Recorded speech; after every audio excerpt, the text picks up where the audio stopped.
ভারতবর্ষের চতুর্থ হাইকোর্ট কোনটা? কোন তৈরি হয়?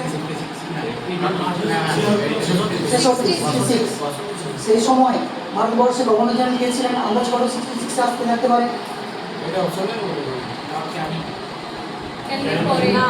ক্যানিংয়ের পরে ছিল এলগিন, এলগিনের পরের জন লরেন্স,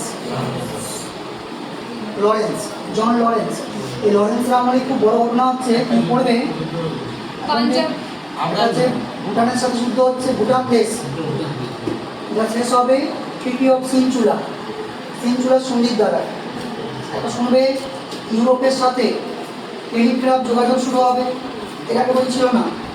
আরেকটা খুব বড় ঘটনা, এটা হচ্ছে সিমলা গ্রীষ্মকালীন রাজধানী হিসেবে ঘোষণা করা হবে। সিমলাকে গ্রীষ্মকালীন ক্যাপিটাল হিসেবে অ্যানাউন্স করা হবে। সবগুলো হচ্ছে লরেন্সের আমলে। লরেন্স হচ্ছে ক্যানিংয়ের পরে এলগিনের পরেরটা হচ্ছে লরেন্স।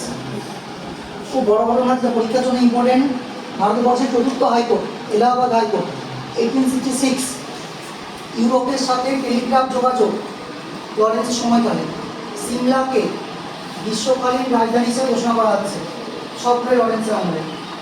যদি আজকে এটা পড়া ছিল না আমাদের, প্রশ্নটা কিছু কথা